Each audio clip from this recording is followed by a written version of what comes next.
Tom grew up in a small town where people lived simple lives and shared everything. His parents were not rich, but they gave him love, care, and honesty. As Tom got older, he started seeing other kids with new toys, clothes, and gadgets. He began to feel jealous and thought happiness only came from having more. One day, his best friend Jake invited him to his house, which was big and full of expensive things. Tom was amazed by the giant TV, video games, and fancy furniture. But he noticed something strange.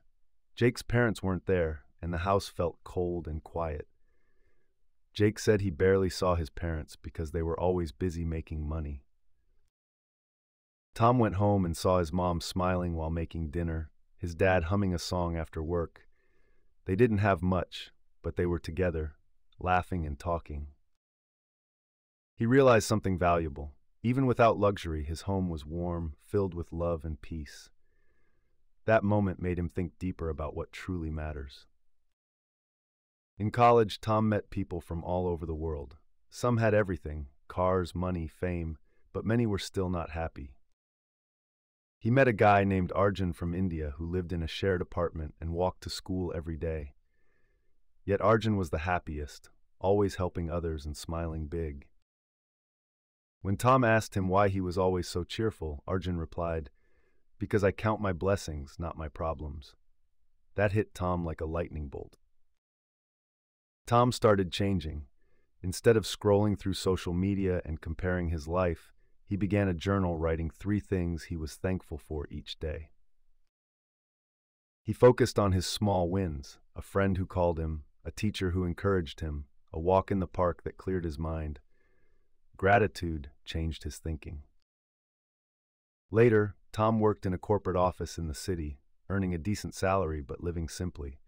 His coworkers often complained about everything, their cars, their phones, even lunch. But Tom stayed calm and content, always reminding himself how far he had come.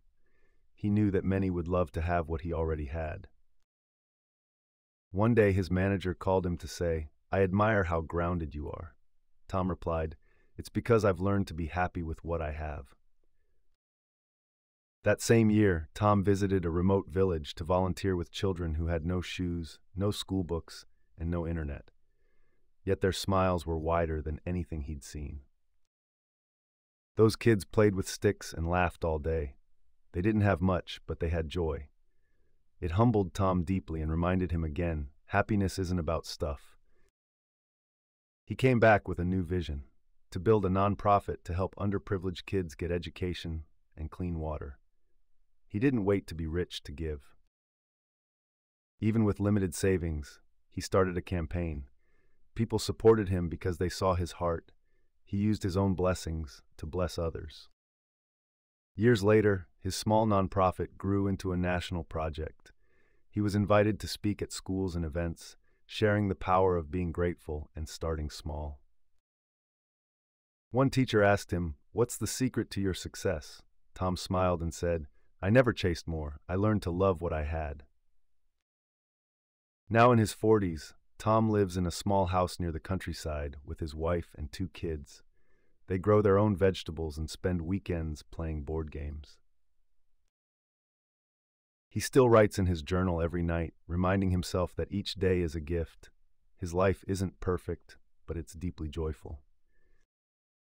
People often message him asking, "How do I become happy?" He replies, "Look around, you probably already have more than enough."